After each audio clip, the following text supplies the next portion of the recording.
Nicolas Deuze, un chiffre choc de cette année Covid, 130 milliards d'euros. C'est le total des fameux PGE, les prêts aux entreprises garantis par l'État.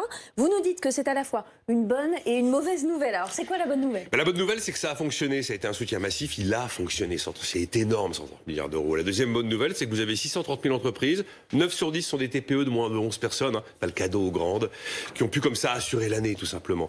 Et la troisième bonne nouvelle, c'est que les banques, souvent, elles les aiment pas, mais elles ont quand même répondu présentes.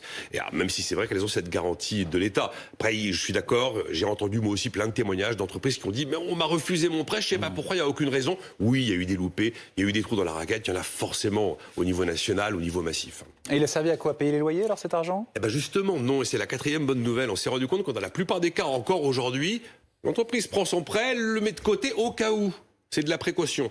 C'est notamment ce que BPCE a observé. 60% de l'argent prêté est encore sur les comptes des entreprises clientes. Le truc qui se complique, c'est qu'après le deuxième confinement, on en a vu certaines qui sont passées de la précaution au fait de financer la vie courante de l'entreprise, les coûts fixes.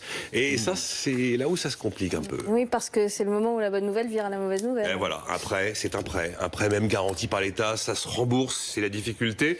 Et les premiers remboursements, même si ça a été étalé dans le temps, ça peut commencer à compter du 1er avril prochain.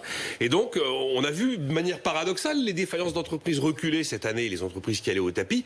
C'est bizarre, mais parce qu'elles sont tenues artificiellement en vie par l'argent public. Donc, on a fabriqué un mur de dette. Et un mur de dette privé, ménage, mais aussi entreprise, eh bien, c'est ce qui demain risque de provoquer, c'est vrai, des faillites. Et on en aura, quoi qu'il arrive. Et du chômage, et puis ça peut aussi fragiliser les banques. Et ce mur de dette, alors, on peut le franchir comment? Il y aurait, d'abord, c'est très compliqué. La très belle solution, ce serait de dire, les banques font un moratoire sur toutes les dettes privées d'entreprise sur toute l'année 2021. Dette ancienne comme dette garantie par l'État. Là, à ce moment-là, on passe 2021 avec une forme d'assurance tout risque et tout se passe bien. J'y crois peu, c'est un peu le monde de oui-oui. Deuxième élément stratégique, j'ai envie de dire, il faudra faire un jour un tri entre celles qu'il faudra aider pour qu'il faudra restructurer la dette, car ce sont des entreprises qui, en dehors de la pandémie, ont un très bel avenir, et celles qui allaient peut-être mal avant, qu'on a soutenues artificiellement en vie, mais qui de toute façon étaient probablement condamnées, qu'il faudra peut-être abandonner. Et puis le troisième élément, c'est que l'État a été assez optimiste lorsqu'il n'a provisionné qu'à peine 1,5 milliard pour couvrir des défauts de prêts en 2021, tandis que ce montant risque d'être beaucoup plus important et qu'à mon avis, à Bercy, il faut revoir l'optimisme avec des chiffres un petit peu plus généreux.